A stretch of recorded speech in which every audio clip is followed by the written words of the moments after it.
Hello everybody, I'm Art, and welcome to another episode of Minecraft Enigmatica 2 Expert. Today, we're back in the Twilight Forest because, as I said last time, we are now blocked by needing to finish this out. And we're here for two reasons. As I said last time, to make the wyvern armors, we need to farm Arctic fur and Alpha Yeti fur from the snow biomes out here in the Twilight Forest. But we also have another goal. To be able to make the creative vending upgrade at the very end of the pack, we need the Twilight Forest Master Trophy, which requires all of these trophies, of which we have 6 of them. So I think it's time to go get the last 2, which are the Ur-Ghast Trophy and the Snow Queen Trophy. I guess we need to go to the icy biomes, but first, let's return to the Dark Forest and go finish that off. Now, as a reminder, we can't use Creative Flight here, so no angel rings or anything alike. But we can resort to the old ways of using multi-jump boots and a slow fall ring, combined with a glider to get around pretty quickly. Alright, so here we are above a dark forest, headed towards the center of it, with this tower structure sticking out of it, which I believe is the home of the Ur-Ghast. And I think we need to get up to the top of that, so it's time just to multi-jump up. Well, I found a broken room part of the way up, so let's go take a look inside since I've never actually done this before. And if you pop these, they just open up like a door. But I have no idea what to expect inside here.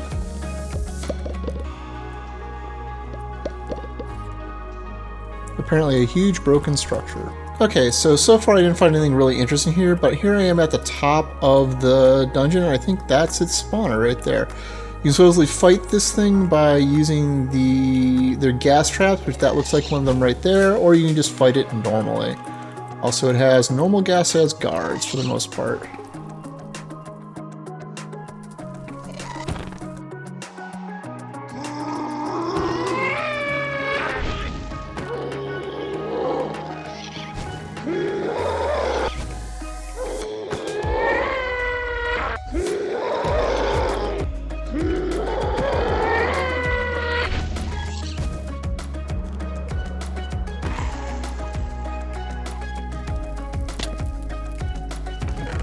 Alright, and it looks like his loot just appears in a chest in this room.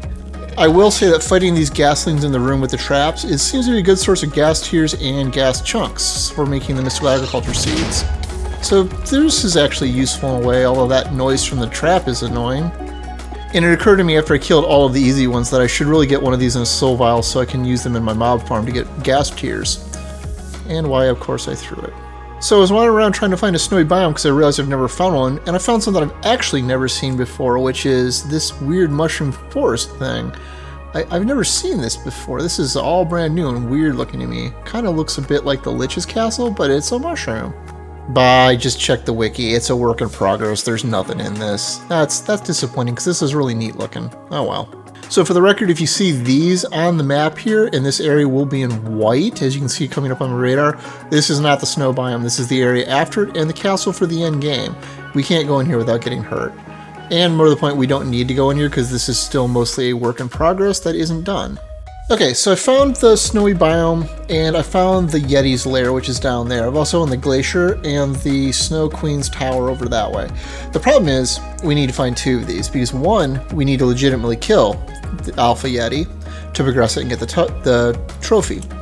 But we also want to show him in a soul vial so that we can duplicate him and kill him at will for the fur that we need for the armors, because I don't want to have to keep finding him. So we're going to have to find a second one of these. But let's go cause some mayhem.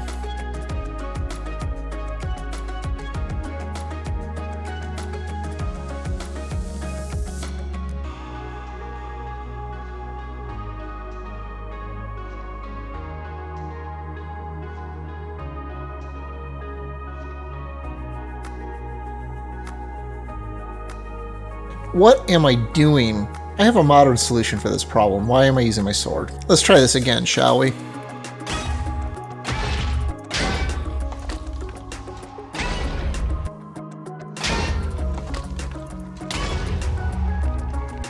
I don't even know if I would say this is more effective, but it certainly is funnier. Suppose let's go spawn the Alpha Yeti and get this over with.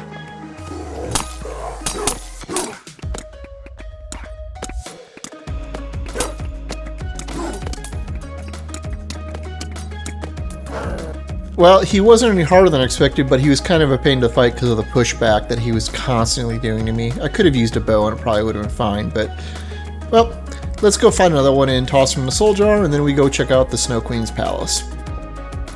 Get in the bottle, you're coming with... Oh no, I can't. Well, you can't actually get to him, so I guess I have to do this the hard way. This is going to be annoying. Guess I'm going to have to do math and figure out how many of these pieces I need and find a couple more of these. Thought this was going to be easy too. The answer is 24, and that part's done now at least. Now we're just going for Yeti rides. Yeah. I do have to admit, this is just absolutely rad looking though, so kudos whoever actually designed this place and the colors.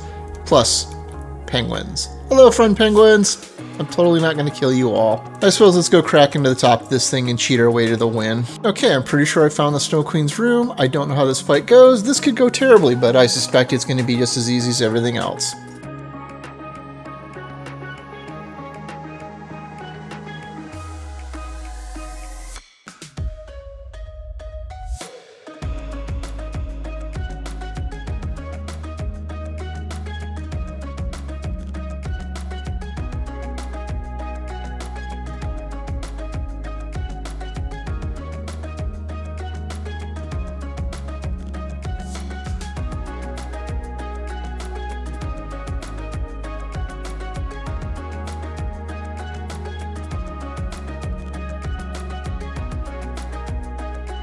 Alright, and with that, the last boss that we actually need to kill is done, so let's head back to my base.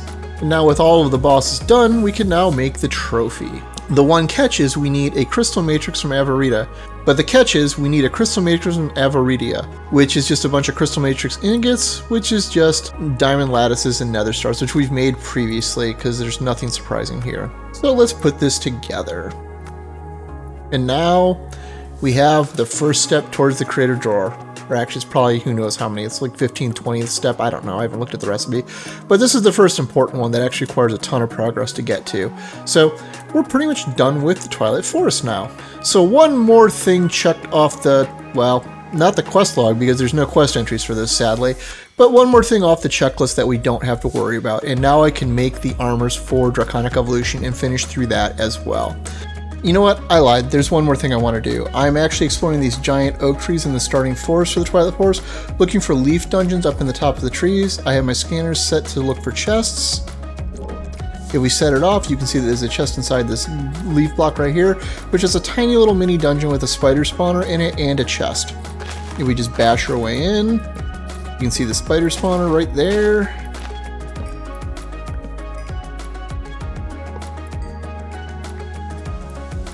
And a chest. And inside the chest you will find unique saplings to these. In this case there's nothing special, but I've already found one that's the Tree of Time sapling, which this can increase growth rate of crops, which might be good for my singularity farm, but I don't know what the range on this is. If it affects a chunk, I could just place it at the bottom and it might work, but I suspect it has a tiny range. But this isn't the sapling I'm looking for. I don't even want to talk about how many of these I had to break into to find this tree. But we finally have it. So let's go take it back to my base and I'll show you what it does. So what this sapling does is it transforms the biome that it's in into an enchanted forest. Now this could be a horrifying mistake on my part because I'm not entirely certain what the range on this is or entirely how big the tree is. I'm hoping it's at least big enough to cover my base, but I don't actually know.